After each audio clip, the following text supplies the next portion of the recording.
Hi, I'm Tom Marino. At CohnReznick, we believe that all citizens need to be informed about the issues that affect their daily lives. That's why we're proud to support the programming produced by Caucus Educational Corporation and their partners in public television. Funding for this edition of One-on-One with Steve Adubato has been provided by New Jersey Credit Unions, banking you can trust. The Robert Wood Johnson Foundation. MD Advantage Insurance Company of New Jersey. PSE&G, committed to improving New Jersey's economy and strengthening its communities. The law firm of Gibbons, P.C. Activus, in cooperation with the American Medicine Chest Challenge. And by CohnReznick, Accounting, Tax, and Advisory, where forward thinking creates results. This is One-on-One. When you first heard that they were doing Charlie Rose and Gayle King, didn't you go, what? People like laughing at others, so I don't mind if the other is me. See, you go right into the character. That's what it is. I'm bringing families together a half an hour each week. Man, I'm doing something special. And so I do feel successful.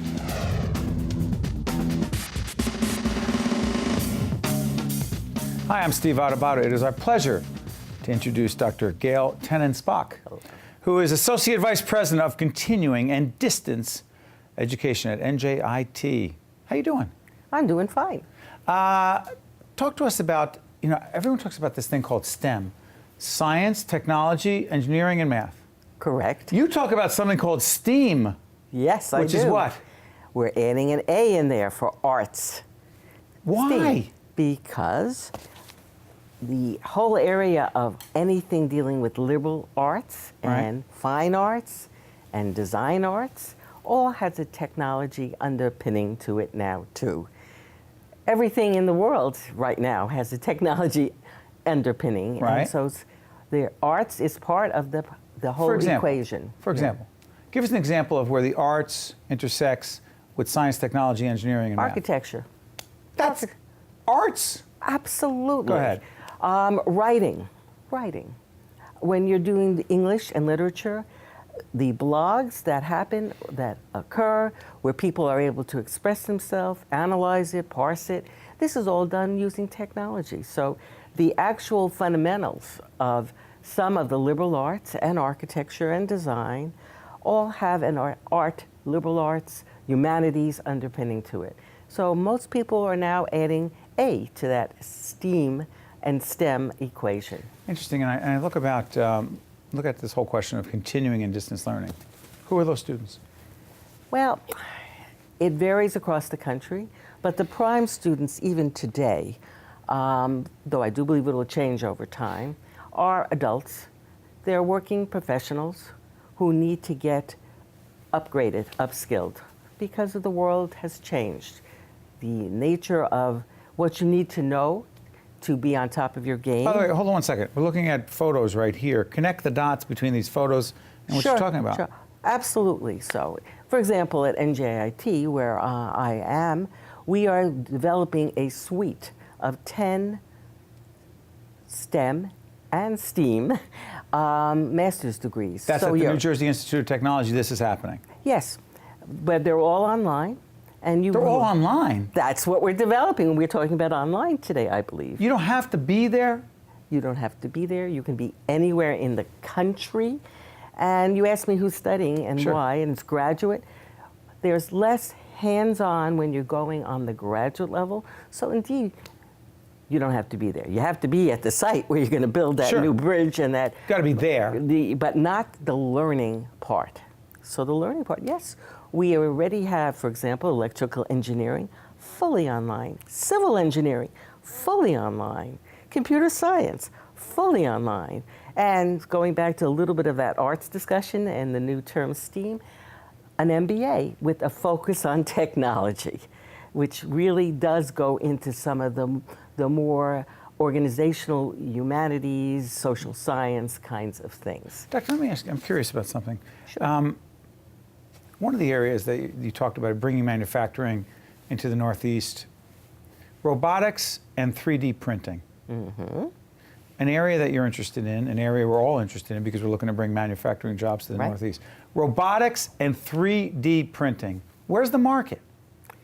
Oh, everything that is being made today, the stuff that's being made, is being made with much greater efficiency and productivity. And that's where robotics and high tech is coming in. So 3D printing, in the factories of today, it's these machines that take fewer individuals to operate, Right. but more highly skilled individuals. Here's what I'm curious about. If we're talking about jobs, Yes. and we're talking about bringing jobs to the Northeast, where we've lost so many Oh, my jobs in terms of goodness, right. manufacturing. Absolutely. Those the old manufacturing jobs may be impossible, if not very difficult to bring back. You're talking about bringing other jobs back, but you have to have certain skills Right. in order to get those jobs. Right. And so there's your connection with online and blended classes. The new machines. Blended classes. There are many online courses are now made available in a flexible way where there is some element of hands-on learning. So let me bring you back Sure. to the mechatronics and manufacturing aspect. When you talk about additive manufacturing, 3D printers, robotics, sometimes the term being used as an area of study is called mechatronics. Hold on. I can't I'm let going to you do say it for you. Mechatronics? Mechanical engineering. Are you ready? Mechanical engineering. Electrical engineering and IT. Mechatronics. And it is a well-known name, not in the general public. And not in my head either, but go well, ahead. now we're using this. Mechatronics, go This ahead. is a great vehicle to get that word out Sure. there. But these are the new skills in a combined way. They're not three separate different areas you study that go into being able to use the incredibly advanced equipment Wow. that men and women need to learn how to use. So that's why they need the STEAM and the STEM knowledge, which can be taught both in a classroom. It can be taught on the equipment. That's the more blended that you're using Sure. your hands. And it can, in some areas, be taught fully online. So I'm going for the MBA. Why do I want the MBA with a technology focus? What is that? Because every company in the world has an aspect of IT undergirding it. And if you don't know how to organize information, make decisions, they all take IT, information technology tools that today's master degree people, men and women, need to learn how to use. Since you talk about women. I would like How to are talk about how are women. women doing with the whole STEM thing, science, technology, engineering, and math? Are they behind in this area? The number of women studying STEM Yes. is still an advanced or even less advanced way, still borders around 25-30% of the population. This is serious. Is it getting better? There is more opportunity, and with the addition of the areas with that A, the arts, you will be attracting more women because let's go back to manufacturing. Sure. In a modern manufacturing plant, there are all kinds of jobs. You have to understand the manufacturing process. So there you're going to do the STEM things. Right. But you could be also designing the website for that product. You could be doing the books. You can be also helping with the design of the latest iPhone, for example. Yes. That's all about Lots of design. possibilities. Yeah. So Doctor, you love your work, I could tell. I really do. And we like having Yeah. you here because you really break it down Yeah. in a way that we can understand. You are the Associate Vice President of Continuing and Distance Education at NJIT, Dr. Gale Spak. Thank you so much for joining us. We appreciate it. Thank you. Stay with us one-on-one. We'll be right back right after this. That was interesting. To see more one-on-one with Steve Adubato programs, visit us online at steveadubato.org. If you would like to express an opinion, email us at info@caucusnj.org. Find us on Facebook at facebook.com/Steve Adubato, PhD, and follow us on Twitter at Steve Adubato. Hi, Steve Adubato. We're coming to you from the offices of the Robert Wood Johnson Foundation here in Princeton, New Jersey. We're here joined by our good friend, Dr. Josh Bershad. who is Senior Vice President and Chief Medical Officer, Robert Wood Johnson University Hospital. Good to see you, Doctor. Good to see you, sir. How are you today? Doing great. We're here at the foundation, so things are real good here in Princeton. Talk to us about hospital readmission rates and the fact that they're too high. Patients come back too often, and there is an initiative that your hospital has collaborated together with the foundation on to reduce the number of people who come back to hospitals, right, Josh? Sure. So, Steve, one of the problems that people have talked about in the media and patients have experienced recently is patients that, what we say, bounce back and forth between the hospital and another setting. Another setting could be their house. It could be a rehabilitation facility, what we say is subacute, but a rehabilitation facility could be a nursing home. It could be a home care. Could be anywhere else. And they go home, and perhaps everything's not, all the T's are not crossed and the I's are not dotted. And there are things that we could do to help them have a better chance at staying at home and in good health. And so we've worked with the Robert Wood Johnson Foundation through their generous support on something what we called the Robert Wood Johnson Community Care Coordination Initiative. Community Care Coordination Initiative. What's its goal? Its goal is to improve community care coordination of resources, but we're measuring that by preventing readmissions to the hospital. Give us an example of what is going on and what you're trying to stop in the process. Sure. I always think the best way to look at this is if we take a patient. Yep. So if we take Mrs. Smith, is 60-something years old. She has a bunch of different health issues, and she goes home from the hospital. Let's say she was admitted because she had a heart attack. She goes home from the hospital. It's a scary time for a patient. Patient goes home. They're on a bunch of new medications. They might have a bunch of new physicians that they have to see after they're released from the hospital. And there's a lot of things that have to go right in order for them to stay home and to stay in good health. And sometimes those things just don't happen exactly. And the goal of this initiative was to affect people like Mrs. Smith and try and increase the chance that things go right. So make sure that, let's say in the old days, she went home and she had 7 new medications. So someone in her family or the patient themselves had to go to the pharmacy. They had to fill the medications. They had to make sure that the 3 medications that they were taking before they were in the hospital were the right ones, and they now match with the other 7. That's a lot, Josh. It's a lot of medications. Now there's 10 medications. They have 2 new doctors they have to see, and they have to see them quickly. They have to call the offices. They have to get appointments. And there may be other things. They're supposed to start an exercise program. They're supposed to go to cardiac rehab. There's a bunch of different things that are complicated for a patient who, of course, is scared. Right. Patient's scared, they had a heart attack, they were in the hospital. This is all new to them. And so our job in this program is to make that whole transition process between the hospital and the home easier and safer. How? And by the way, what has the foundation done to help Robert Wood Johnson University Hospital do this? So the foundation gave us a financial grant, which we've used to do 2 things. I would say it was a 2-pronged attack. One is an information piece. Information? What does that have to do with it? So one of the challenges is what I described for Mrs. Smith, where multiple doctors, pharmacies, perhaps a cardiac rehab center, a hospital, and many other providers of care. They all have to see the information about what Mrs. Smith experienced, what happened to her. And that information is not always available easily. Sometimes it's on paper, sometimes it's electronic, but it's not connected. So one prong of our community care coordination initiative was to connect all these sources of information through technology.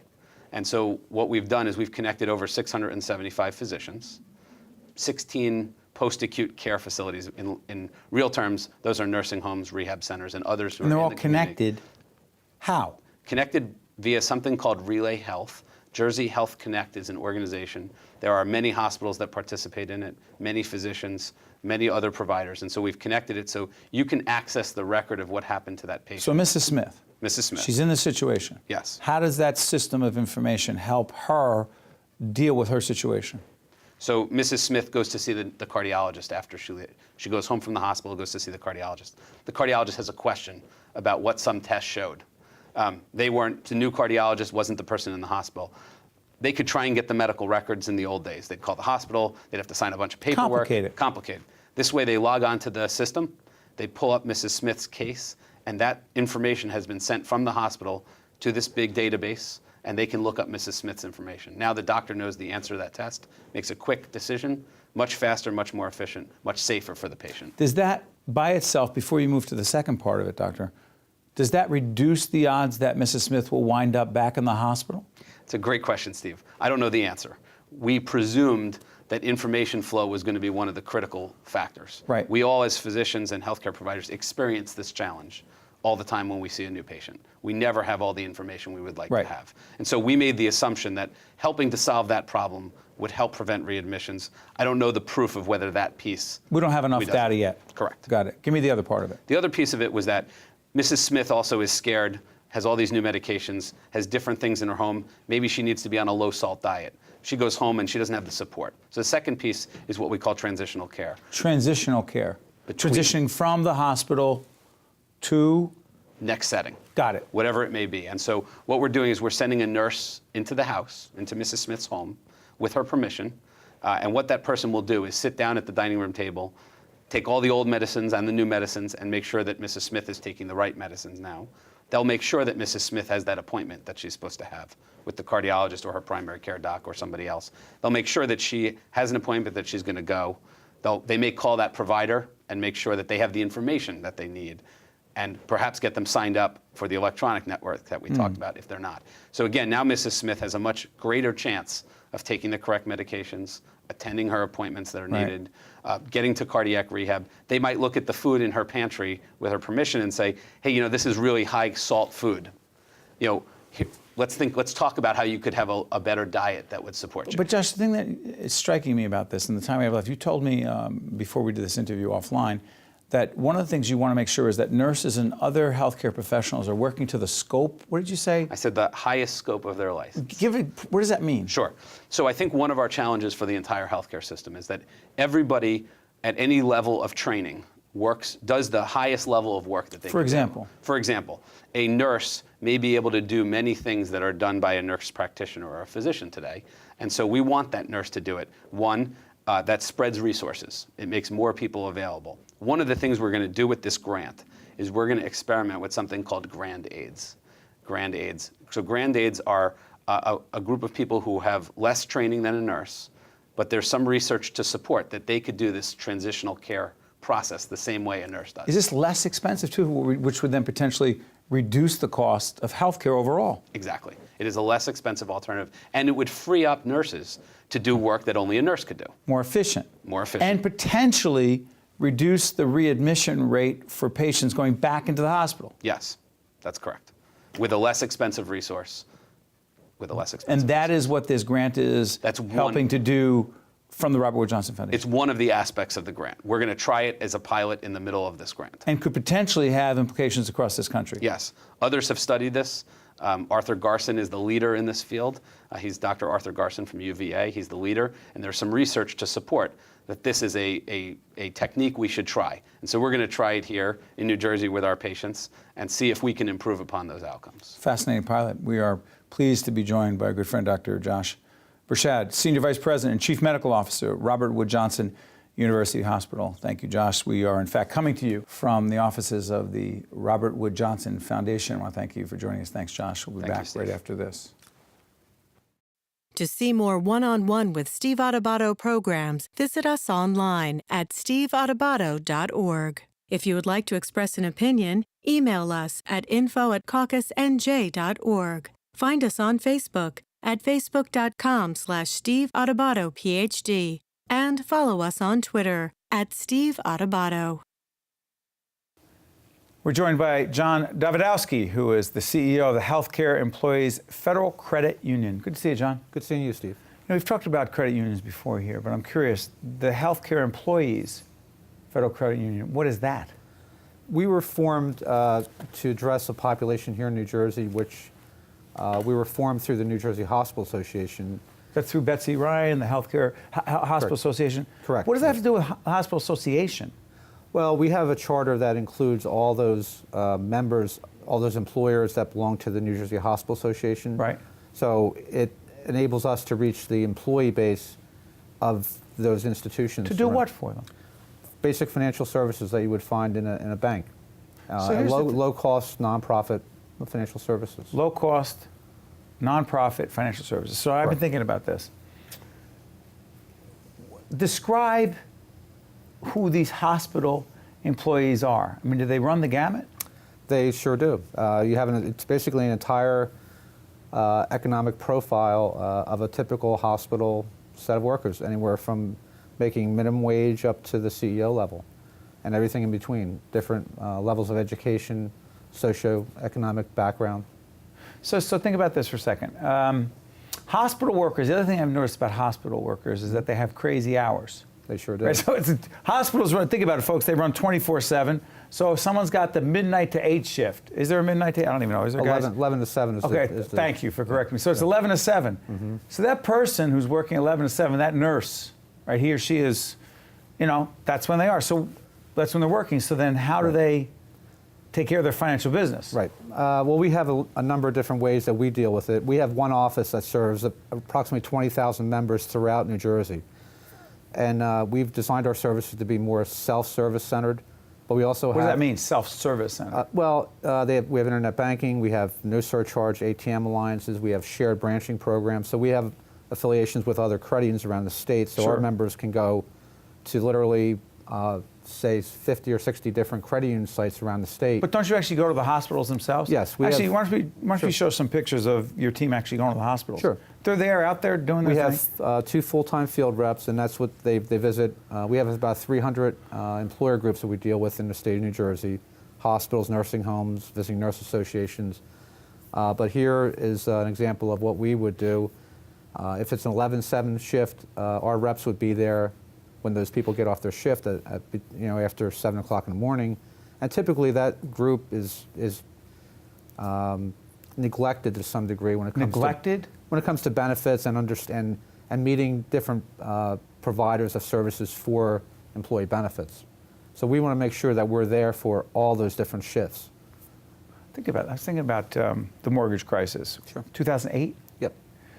So the mortgage crisis hits, right? The world changes for so many people. Mm-hmm. How does the world change for credit unions? And then the impact it disproportionately, I don't know, has on hospital workers, but take it a piece at a time. Mm-hmm. The mortgage crisis happens. What happens to credit unions? Well, there was a couple of things that happened to the industry. Overall. The groups that handled the banking services for credit unions, sort of the bank for the banks, the corporates, they had some severe problems with mortgage-backed securities that were basically subprime loans that were collateralized mortgage obligations. And the subprime loans were the problem. Exactly. And so that forced a lot of those corporate credit unions that were holding those investments, they became underwater, and the National Credit Union Administration Insurance Fund basically came in and rescued that segment of the business, and then in return they assessed the credit unions around the country to subsidize that rescue. But is it fair to say, help us understand this, John, is it fair to say that some people got credit mortgages who in retrospect never should have gotten them?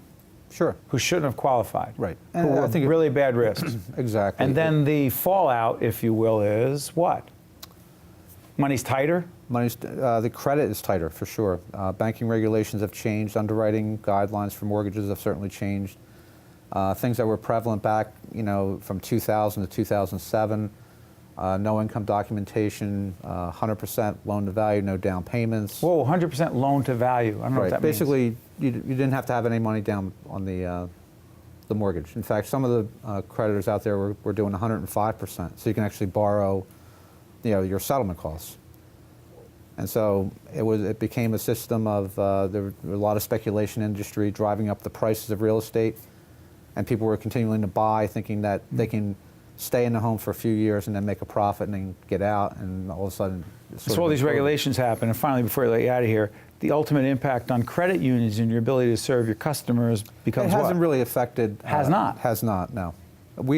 As an industry, we always had very strict guidelines in terms of underwriting loans. We were never into subprime mortgages and those kind of things. We've always had, our particular credit union and most of my colleagues, we've always had fairly prudent underwriting standards. So you had to have income documentation, you had to have a down payment, you had to qualify, you had to be able to afford the property. Before I let you out of here, sure. How did you ever find your way into a credit union?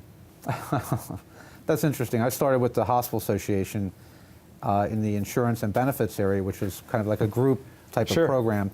And I found out that the Illinois Hospital Association was developing a statewide credit union. I approached the management team at the Hospital Association back in 1982, I think it was, and said, I think this could be a great benefit for our members, our hospitals and their employees. Did a business plan, and we started in 1984, and this is our 30th year in business. And the demand, you'd say right now, describe it. People trust credit unions. They know that we're there for the long haul. We're not there to make a profit like a typical bank would on every transaction with fees and different things. We're a nonprofit institution. Our members that make deposits in the credit union own the credit union, so they're the shareholders. So there's no motivation for us to pay someone outside dividends and like a typical stock-held bank might be. John, thank you for joining us and breaking down this very important issue that affects everyone, particularly as it relates to these healthcare and hospital workers. Thank you, John. Thank you. Appreciate it. Okay. One on One with Steve Adubato has been a production of the Caucus Educational Corporation, celebrating over 25 years of broadcast excellence. Funding for this edition of One on One with Steve Adubato has been provided by New Jersey Credit Unions, the Robert Wood Johnson Foundation, MD Advantage Insurance Company of New Jersey, PSC&G, the law firm of Gibbons, PC, Activus, in cooperation with the American Medicine Chest Challenge, and by Cone Resnick. Promotional support provided by the Star Ledger, powering NJ.com, and by NJ Biz, all business, all New Jersey. Transportation provided by Airbrook Limousine, serving the metropolitan New York, New Jersey area. My daughter passed away 9 years ago, and I had to quit my job to raise my twin grandsons who have special needs. I needed a car to get them to doctor's appointments, but my credit was bad and I couldn't get approved for a loan.